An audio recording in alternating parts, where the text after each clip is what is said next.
Welcome to the podcast of Energizing America, the podcast where we talk about energy in your life and why we need oil and gas and where the energy future is headed, and especially how we need energy in people, communities, and frankly in America. So excited to sit down with you today, Jude Homola, who is the owner, partner, however, we'll get into it, of Windsor Engineers. So welcome. I want you to introduce yourself to us and kind of walk us through what do you got going on in life besides running a bunch of engineers?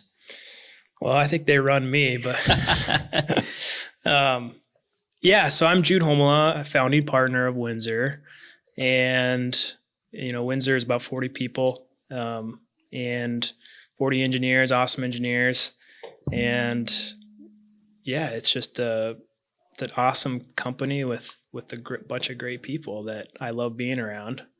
So, what makes them so awesome? Because I've seen it. What's your tagline at Windsor? We got a few of them, but business as unusual and not your typical engineers. What do you mean by that? What are you saying there? So, if you can imagine a typical engineer, there's the joke of a extroverted engineer looks at your shoes instead of their shoes, instead of their own shoes. So, I think that engineers kind of get a bad rap when it comes to maybe they do everything on the inside, and they always kind of maybe it's high ego. They need to be right. They have this intellectual knowledge that they need to that's their value, and we leave our egos at the door, and that's really what makes us different. It's leaving the egos at the door.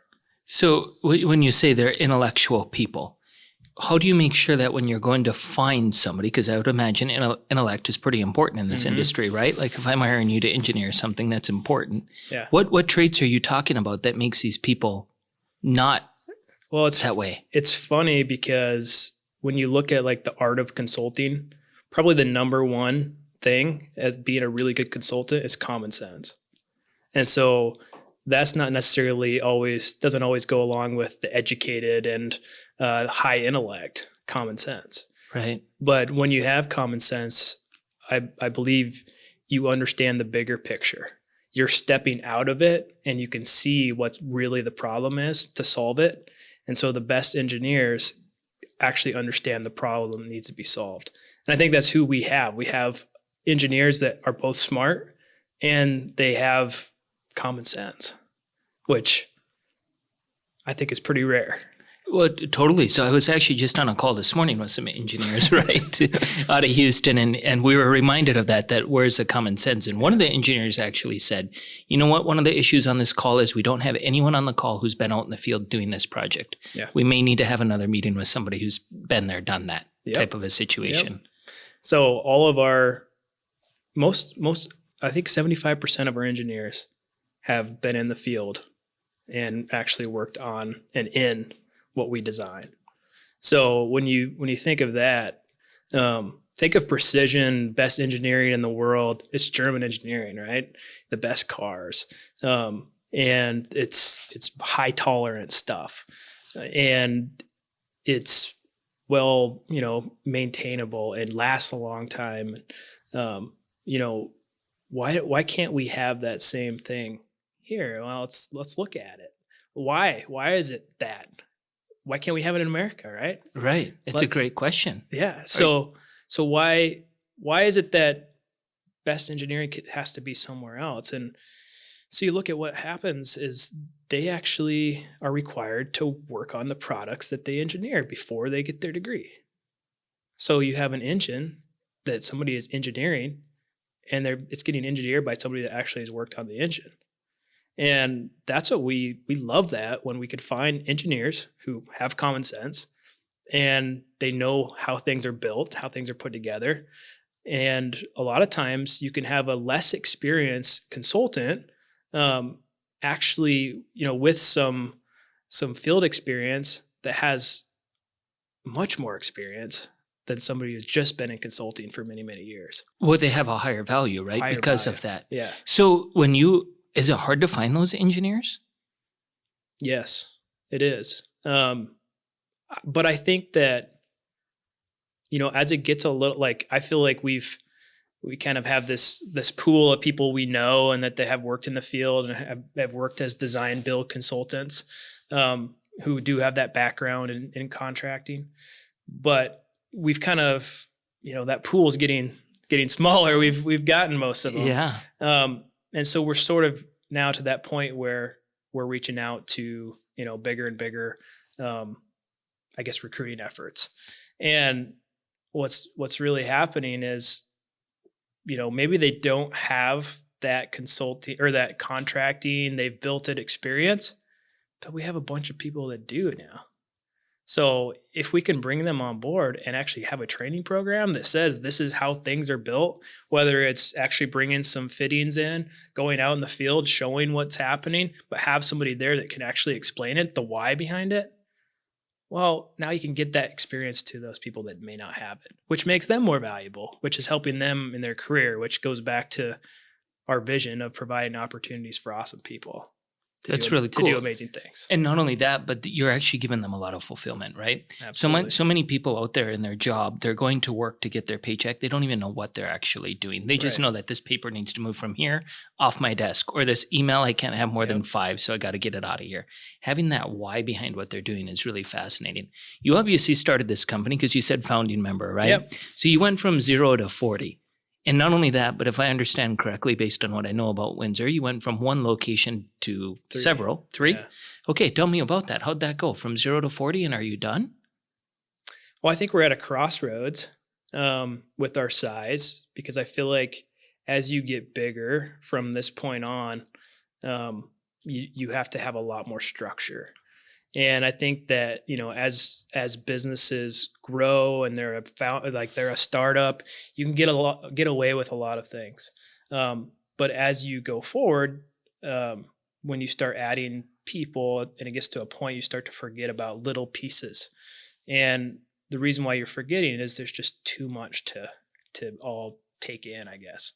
And so we're at this point where we're bringing the structure in place, putting the structure in place that can manage it. And that's obviously every time you scale, you have to do that.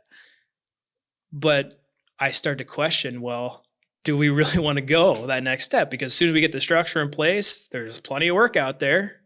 So are we going to just keep going? And I think it would be fine as long as certain things are in place. And so what we've done is sort of put a revenue cap instead of a goal, because all the goals to this point, we just shattered them. And that's because of the people, it's because of the work, it's the climate, it's everything. But we've really just shot past our goals. I mean, at this point in our original planning, we were supposed to be at 14 people, and we're at 40. So we grew. There was opportunities. I feel like we were a bunch of opportunistic people, entrepreneurs. Let's go. But you keep taking on opportunity, and I think the thing is, be careful what you wish for, right? Yeah. Wish for this big company with a bunch of things. It just, I guess you have to realize why, and what is the point? Why are we all here? And if you go back to that, you start to realize, well, do we want to take this next step? Do we want to go past this? So it's a good question. We're still asking that ourselves. Well, so when you think, what are some of the things that make you not dive into doubling? It's that culture, that the fear that we're going to become something that we don't want to be. And that's something where it's not that you want to micromanage the culture, but you kind of want to control it. Well, it's huge. We just did a survey, and one thing that came back through and through these surveys was that people appreciate when managers not just know what's going on in their life, but they actually truly care, right? Yeah. And so that's what gets hard about that. When you start growing, you used to get the invite to the wedding for Bob, right. And now you don't even know Bob's getting married, right? Because there's too many people between you and them. And Absolutely. Folks probably came to work with you, Jude, when you're young, energetic, have this vision, Right. have all this cool stuff. And now all of a sudden you're starting to hear, maybe you have an HR person like we do. And Yeah. all of a sudden he's at your door and he's like, we need an org chart. And you're going, no, not the dreaded org Right. chart. I don't want to hear Yeah. that word. Yeah. Right. Yeah. I think we started off with a lot of structural clarity and where we wanted to go. And up to this point, it's really worked, and I think that it just kind of, we realized like that got us here, but it's not necessarily what will get us there. And now we think like, well, what is there? Because we had this, I think you just were mentioning before we got on here, is you start to question the long-term goal. Yeah. And now I think that long-term goal, because it's not necessarily just a target, it's truly being an inspiring engineering company that does provide the opportunities for the people. And it's pretty simple. But that's endless. That's infinite. Right. So how do you not grow to 150 people if it is, or 300 or 1,000? Really, I mean, there are humongous engineering companies out there, and they all have things that we don't really want, though. Like you said, you don't know their personal life. You don't have that connection. I think when I really realized that, we are at a crossroads is when I heard somebody say, I don't really have connection to the leadership. Like, whoa, time out here, and I'm like, yeah, you do. What are you talking about? We talk and, everything, but it kind of came down to, well, I just want to like hang out. I don't want it to be just about work or just that connection through work. I want to just sort of be there. And I'm like, I get that. I totally do. And when you get so big and you start to forget those things, it becomes just chop, chop, chop, chop, chop. Well, So, you only got so many hours in a day, Right. and everyone's looking to you, Mr. Right. Jude, to make some decisions here today, Yeah. right? yeah, And so it almost becomes, for me, like you find yourself in this processing mode, right? Like you walk into a meeting and you start every meeting with two good things. So everyone, let's get through your two good things, and you're glancing up at the clock, and you're not even like, someone just mentioned they had their first Right. grandchild, and you're like, yeah, okay, now Jeremy, you go, right? And you're like, whoa, wait, I forgot to Yeah. ask what the kid's name was, Right. Congratulations, you're a grandpa. That's a pretty Yep. big move. And you find yourself just all of a sudden in this habit of processing information, which is not what you wanted your company to be, right? right. So you talked about this, this like bigger than you, this infinite mission. What was it again? Inspiring engineering. So firm. we've actually split it now into Okay. a mission and a vision. So the vision is what we want to be forever. So that's what we envision the company being forever. And that is providing awesome people with opportunities to do amazing things. Those are some big words. That's really cool. And that's who we always want to be. We truly want to be inspiring for the other engineering companies out there. We want to do things differently. And that's why that tagline is not your typical engineering company. Gotcha. We want to be inspiring. We want people to look up to us, because then we know that we're doing something truly great. And so that's where we want to be. And whether that's hiring the best people, which of course we want to, whether that's being the best engineers, as in we both know how to build it and we know how to design it and we have common sense, or whether that's just a place where it's just awesome to be. Yeah. That's the inspiring part. Leaving the ego at the door, being okay, not being suited up, just having a good time at work. So is there no dress code at Windsor? No way. Seriously, No an way. engineering firm, folks, with no dress code, folks that are ready to graduate high school or college. Do you know what's funny is somebody mentioned the other day, it's like we have our pictures up on our website and I have a suit coat on. And somebody's like, that is not the Jude I know. I love it. They're like, what are you doing? Yeah, that's awesome. And that's, yeah, I mean, there was, and we have these cultures within the different offices, micro cultures. It's just because of location. Somebody was asking me like, how do you make sure that the culture kind of stays the same throughout? I'm like, well, they aren't going to. There has to be an umbrella of the company culture, but you can't change people in locations. You go down south, you go up north, you go to the West Coast, you go to the East Coast, they are fundamentally different people. Yeah, and the cool thing is if you can embrace them, right? So if you want to be an inspiring engineering firm, you're going to embrace their culture and just make sure there's some, like for us, there's integrity. That's a no-go, right? That's a stopping point. Doesn't matter if you're from north, east, west, or south. Yep. This is how we do things with integrity, right? But when it comes to down in the south, boy, when there's like a funeral, the entire company takes a day off and they all go support that person at the funeral. Up north, not as much, right? Yeah. So we've embraced that part. It doesn't mean that we have a different culture between those two places. Right. Like you said, it's a locational thing. When you talked about this being an inspiring engineering firm, I love these mottos or like these visions of like, they have no end. Mm-hmm. What I've found is it's hard when there's no end because you start setting up all these small goals and you just keep hitting them. Yep. And so therefore there's like this inherent pressure almost that gets built up within your company without you realizing it. I never set out to pressurize everyone that we have to keep going, right? Yeah. But when your mission and your vision is established that like it has no end, are you finding that almost makes it hard to like settle the team down and say, hey guys, you're doing awesome. Right. And they're like, I know, but our dream is to X. You keep talking about X. So they keep pushing themselves more and more and more. And you're like, guys, settle down. Yeah. We're there. Yeah. I mean, I have this discussion quite a bit because you're sort of telling people to come on board because this is who we want to be. But you might not necessarily be there yet. But you are. We're working towards it. That's part of the fun, that we're all on this mission together.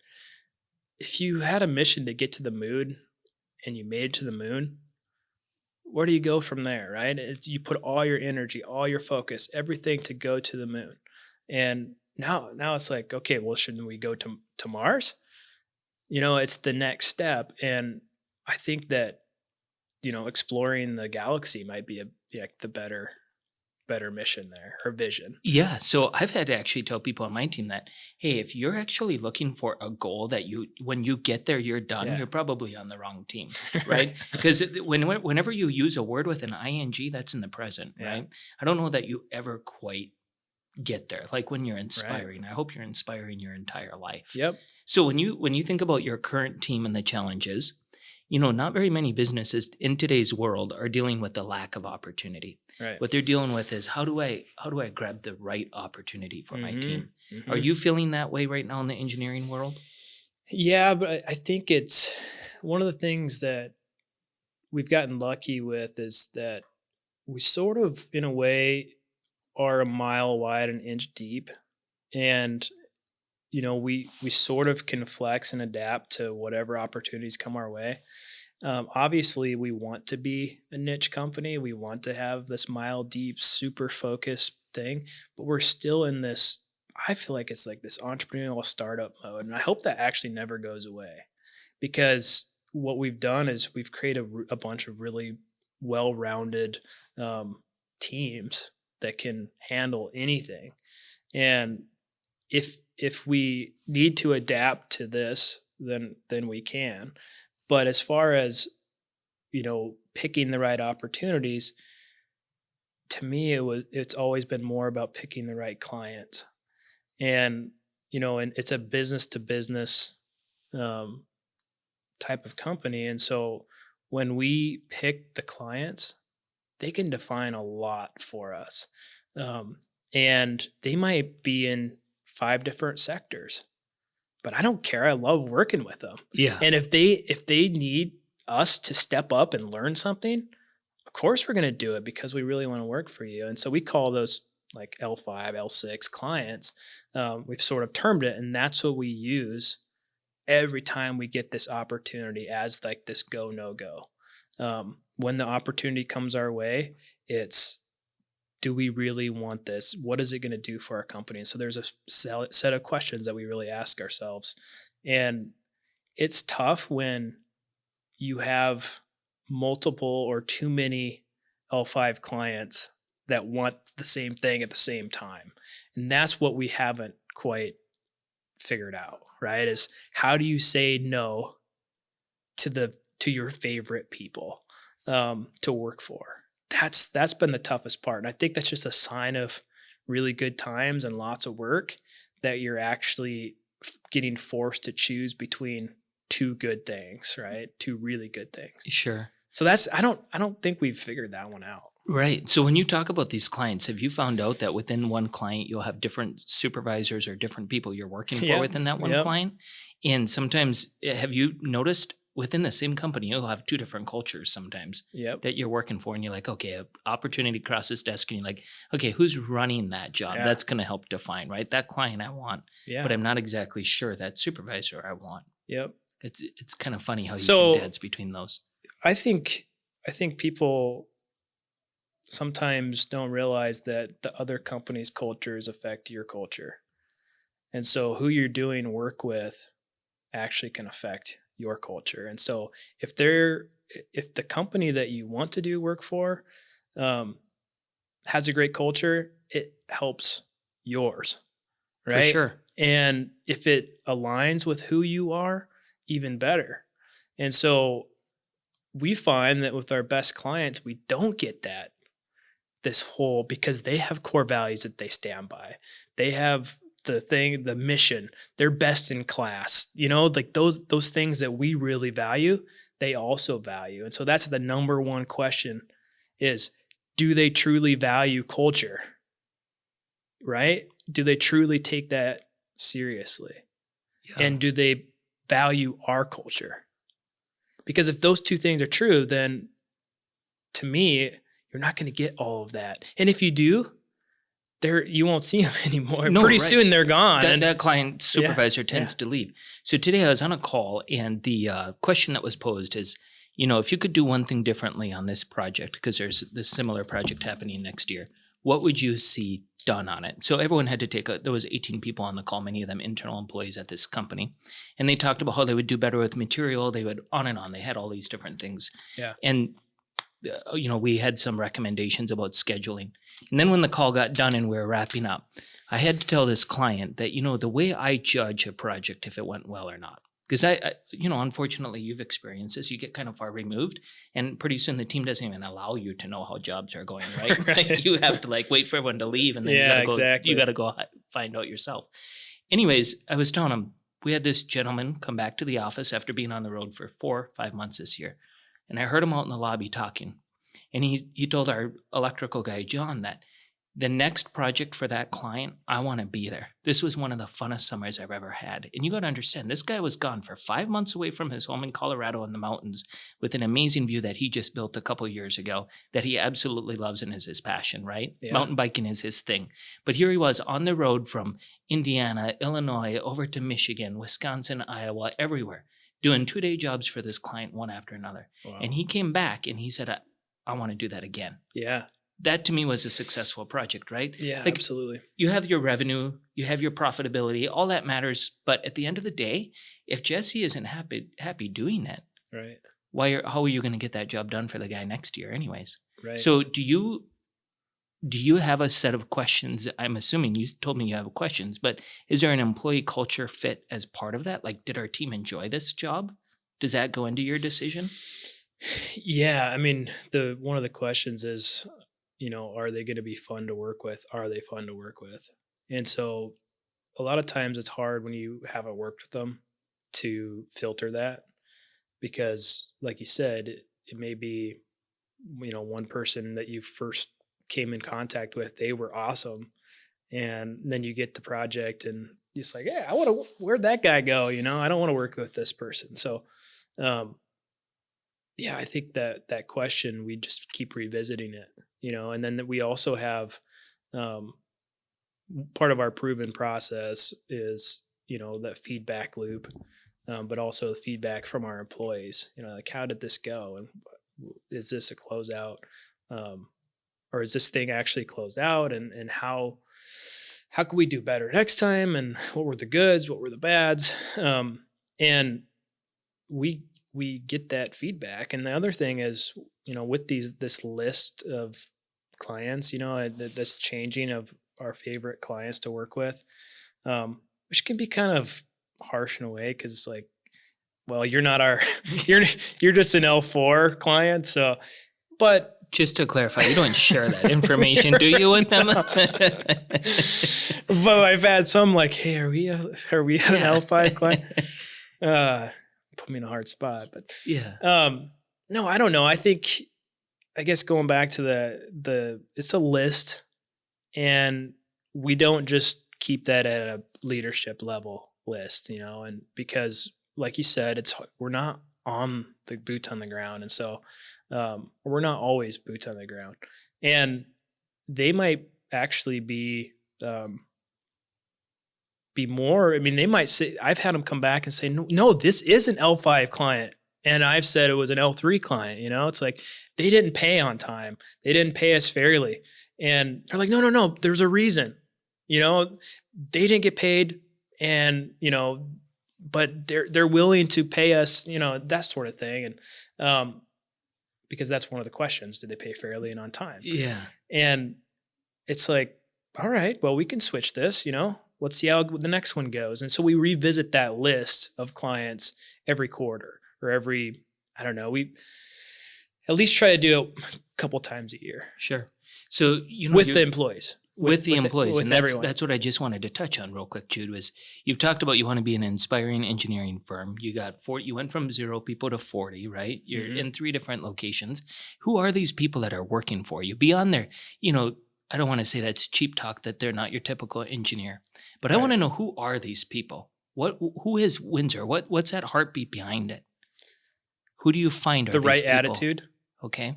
That's the first one. It's not just a good attitude. It's not roses and butterflies and unicorns. It's the right attitude. They know when to be firm. They know when to be fun. They know when to laugh. They know when to, they know what is the right attitude to have in the right situation. It's all about emotional intelligence. And whether it's, EQ, IQ, I could give a rip about IQ. Yeah, we don't care about abbreviations, right? It's just emotional intelligence. Yeah.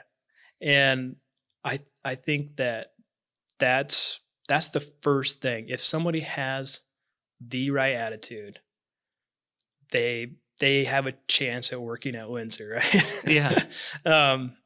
And the second one is ownership, right? That's another core value. And that's that intrinsic, you're not going to do what's needed. You're going to do what's right.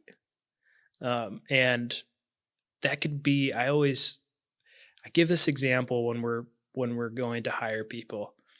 I say, if a dog came by in the night and took a poop on your doorstep, Windsor's doorstep, and everybody that comes in, it's like, that's not my job. Ick, that's not my job.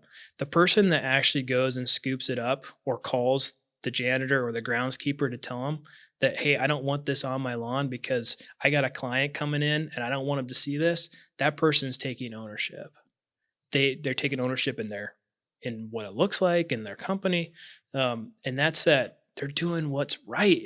They know they have this deep down intrinsic motivation. That's ownership. And then the last one is continuous improvement. And so these people that we hire are letting their ego go to the side. They know that there are other ways to do things that are better. They know that there's always going to be a stronger person. There's always going to be a better idea. And we want people that come to work at Windsor to be at least leave their ego at the door. We know people have egos, but come in, we're a team. We're going to bounce things off each other, but the best idea always wins. It's not my idea. It's not his idea, her idea. It's the best idea. And we're willing to always find better ideas. And so if you get a group of people who have the right attitude, they take ownership, and they're willing to improve, come on board. Let's do this thing, right? Yeah. And that's how we hire. That's how we fire. That's how we review. That's how we do everything. And that's the foundation of Windsor. So that's where these people, that's their background. That's who they are. It's not about necessarily adhering to it. It's just living it. We want to hire people that live our core values. And you feel like you have. Absolutely. So this team, you've talked about not your typical engineering firm. You worked at a typical engineering firm, if I understand properly. Oh yeah. Right? Worked on a few. What's a typical engineer that's different than that? These folks that are graduating from college and they're at this weird spot, like, they frankly could get a job anywhere, I would imagine, as an engineer today, because I've said before in different podcasts, every conference you go to, the one companies that are always hiring right now are engineers. And are you kidding me? The infrastructure bill that just got passed by Congress, the Build Back Better thing coming down the pipeline, you guys are going to be busy units. What's a typical engineering firm? Because I bet they don't hire based on, he's got a rotten attitude, let's hire him, right? Oh, he doesn't want to learn, let's hire him. Right. Well, they might. They might hire somebody because maybe they can perform calculations well. Yeah. They might not deal with toxic situations because they kind of lack the ability to just let their egos be aside, actually have some contention and get through it. One thing that I've noticed about engineers is, they don't. It's funny that, there's pay to play core values, integrity, all these things that, I feel like you have to have it for business. But on the other hand, there's people that they just don't trust each other. And that's what I saw at other firms. It just feels like people are not actually trusting. You can say, yes, I trust that person's not going to lie. But to trust somebody enough to be able to tell them straight to their face that they're not meeting expectations or they have a problem, that's tough. And I think most people don't do it because they're scared of what will happen in return. Sure. Right? They might get some honest feedback. They might get some honest feedback. And it's tough. It is. But when you have healthy conflict, when you have that, when people are truly saying their opinions and they don't necessarily... They care, but they don't care as much enough to like hurt their ego, what they said, or hurt somebody else's ego. They just say it. Like, this is how I think it should be. But they're willing to have somebody else say, this is how I think it should be. And they find the best way. I just didn't see that at other firms. It was more so, the higher ups, higher ideas that intellectual value, experience, I've always done it this way. That sort of mentality that I saw more so. Another thing is just the leadership teams on these other companies. And again, there are awesome companies to work for, but there's, I just saw that they weren't willing to change. And when you're not willing to continuously improve, I can't be a part of that organization.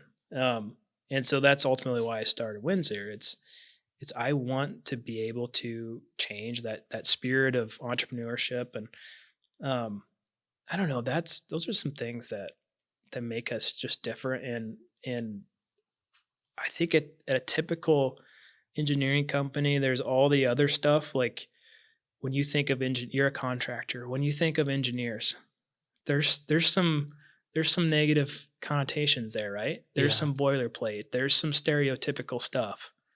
For sure. And so when you think of all those things, that's not Windsor. That's not who we are. And you might think that, hey, we have these specifications that we used on 5 other projects that are going to be the same ones we use again because it's easier for us to do it. We're not going to be that way. And so, but that also means that we have to charge more in order to update our specifications for that thing. And so that's why you get a lot of these typical engineers falling in the trap. They're doing what's easy for them so they can make money, right? If you use a boilerplate spec, that means you have less time needed to put a spec together. Right. Well, and the client is ultimately the one who's Who losing suffers. in that situation, right? Because a contractor might have a better idea. Engineer is not willing to listen. The spec says X, follow the spec. Right. Don't call me again, right? I Yep. got a golf tournament to go to. Right. So that's when we just had that conversation Yeah. I was referring to. Like, this client is so awesome that they wanted everyone on a call to figure out, if we're going to do this again, how are we going to do it better, right? Right. That continuous Right. improvement. Yep. That's a really fun call to participate in. It's awesome Absolutely. to hear that you're doing that. You touched on why you started Windsor Engineering, because you didn't want that typical, right? Yeah. You knew there was a better way to do it. Now that you're 40 people and you got people knocking on your door jam, wanting to talk about structure, vision, Yep. we need to update our core values, we need to increase our profit margins. Do you find yourself going back to that? How do you navigate that? Or maybe it hasn't happened to you much. Maybe expand upon that a little bit. Well, I'm wondering, is it easy to maintain your entrepreneurial spirit now that you're 40 people?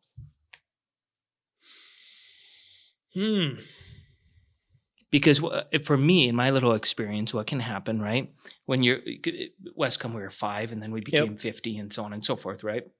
And same thing, you go across different locations, and pretty soon, you go to your Vancouver office, I believe, is it in Vancouver? You go there, you're probably there for 2 days, right? Mhm. And that's a pretty small amount of time. Mhm. And during that time, everyone wants Jude's ear, right? And they start talking about these crazy things like client X is an L5 client, but they haven't paid for 2 days.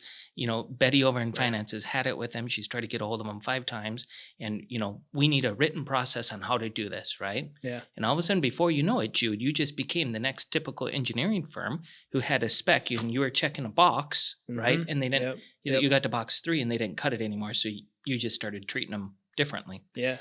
Is it hard to maintain that entrepreneurial spirit? Yeah, We can overcome this no matter what. And if so, what are some tactics that you use to overcome it? Well, I think, yes, it's hard. Obviously, it's one of those things where if we wouldn't have said that we're typical, like it's too hard, and that's what's exciting. It's a super big challenge to maintain that. And I knew it was going to be. It's like going against the grain, man. You have people who, when you look at the Colby, like we use Colby, it's how people take action. And you go through all of our people, and it's like there might be 1 or 2 numbers that are different. They're all the same. They take action the same way. They are big researchers. They need a lot of facts to move forward. The typical engineer. And now I'm trying to make them not typical, right? And so I think it's finding the things that, because innately we all are the same in some, like all of us engineers are the same in some regards. But to keep it going, it's almost like you have to rewire. It's like your brain. There's grooves in your brain. And if they're in them, they just get deeper and deeper and deeper, right? So you kind of have to keep forcing it out.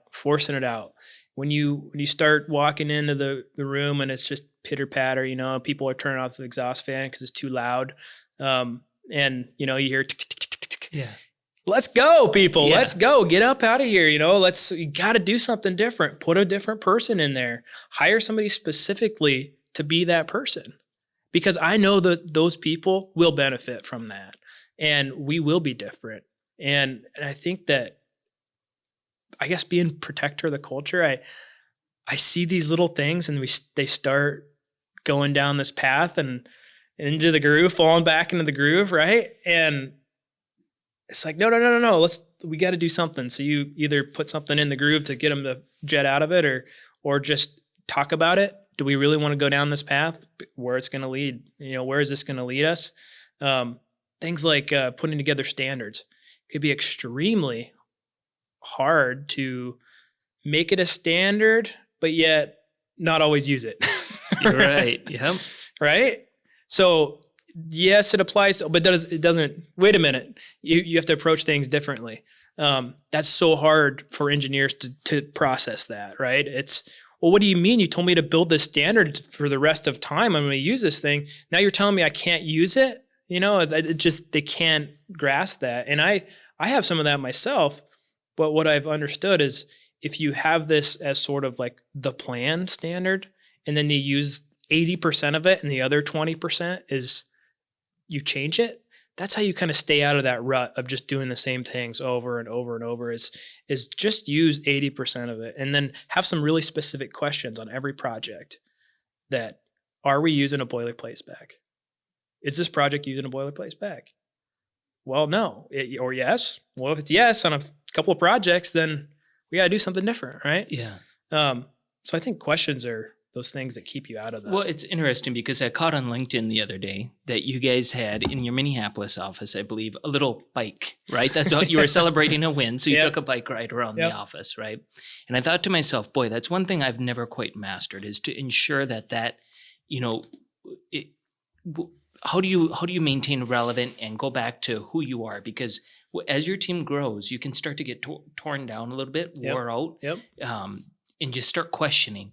And what I found myself, I have to go back to, wait a second, when we started this, what was the why, right? And every time I go back to that why, the decision becomes just really easy. You know, do I go right or left? Well, why am I doing this again? Boom, answer, right, left, let's go. And I think that looks differently for everybody.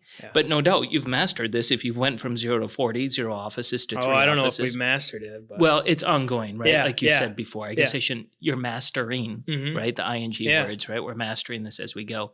So there's engineers out there that are doing this for a living. They're stuck in their job. They're looking to make a change. You made a significant change. It's pretty brave to become an entrepreneur and do what you do. What's your parting words to those folks? I think the contentment, being content is the most important thing, I feel like, in any job.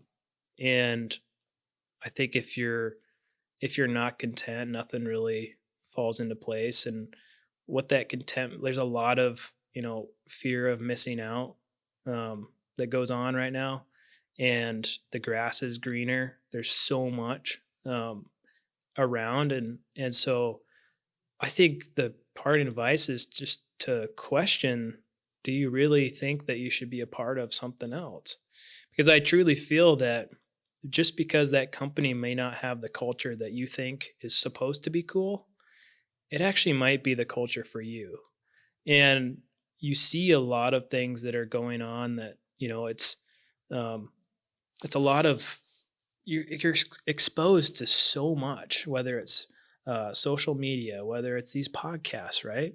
And I think that it is crazy that you have to be your own self. And when you're your own self and realize that, hey, I am this person and I take this person everywhere I go. And what is my why?